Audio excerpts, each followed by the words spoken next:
What's going on, guys? Today I'm filming on the GoPro Hero 10 Black, and I'm using this El Grande selfie stick, which I'll talk about a little bit later.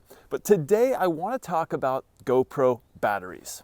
There is a bird that is just so loud, I'm trying to scare it away.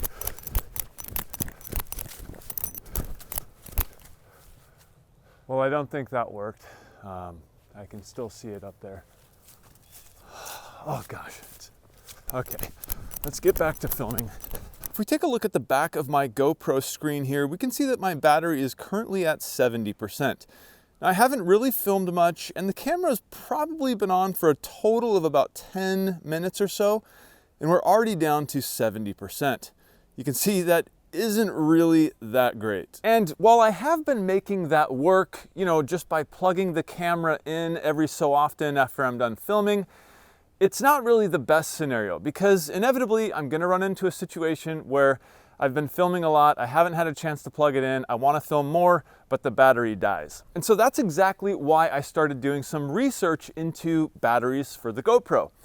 Now, of course, you can go third party and get all the batteries you want for pretty cheap, but I decided to stick with GoPro. In the past, with some previous cameras, I have gone third party, and while it seemed like they were okay at the very beginning, the problem with those third-party batteries is they just end up dying quicker. Their total lifespan on the battery is not as long as an actual factory battery. So I stuck with GoPro, and let me show you what I ordered. I picked up their dual battery charger that came with a spare GoPro battery, and I also picked up their new GoPro Enduro battery. In my opinion, this is a really good kit for those just like me who are just starting out with the GoPro ecosystem. It became very obvious to me as soon as I bought this GoPro that no, that's not the last thing you're gonna have to buy. You're gonna have to buy things like mounts, batteries, different adapters like this swivel mount here. And so now with this kit, I have a total of 3 batteries. The original one that came with my GoPro, the spare that came with the charger, and now their new Enduro battery that's supposed to be a lot better in cold weather. I really like the design of this dual charger because it is so small. It seems like it's no bigger than it absolutely has to be, and I like that. And because it's so small, it can be packed down in the smallest of spaces. Also on the bottom, they do have this sticky rubberized pad, and I also like that it accepts a newer style USB-C cord. They do include a charging cable for this, and that charging cable looks like this. It's got your typical old school USB style on one end, and of course the USB-C on the other end. And now I have a battery installed and charging from my Jackery here, and you can see one of the 2 LEDs. They both do the same thing. They glow orangish yellow color when it's charging, and they'll turn green when the battery is fully charged. And here we are back on the GoPro, and it is now rocking that Enduro battery. And this is the first time I've used that battery. Like I said, all of this is brand new to me, so I'm really curious to test all these batteries out and see if they all compare exactly the same against each other.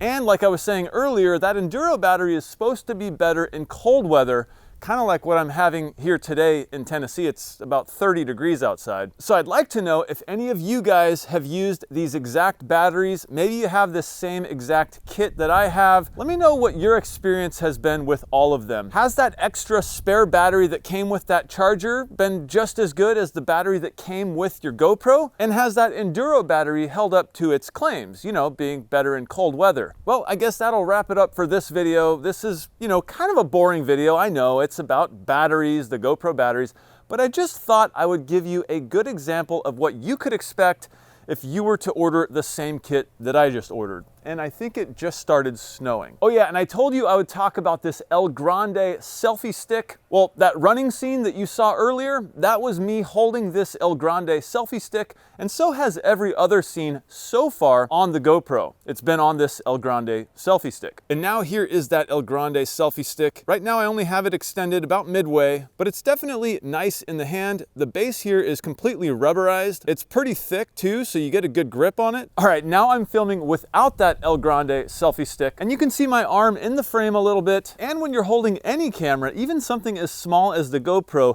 this position is going to put a lot of strain on your shoulder muscles, so you're really going to start shaking after a while. Good thing the GoPro has excellent stabilization to get rid of some of that shake. Now we're back on the El Grande, and you can see there is a little bit different of a perspective here. See, the camera can be farther away from me, which allows more of the background to be in frame, and it also allows my arm to be down a little bit, although it does tweak my wrist a bit to try to hold this thing in the correct position. But like I said, this is only extended part way, so I could put this even farther out if I wanted to. But you know what? I'm getting ahead of myself. I'm gonna make a whole video regarding this El Grande selfie stick.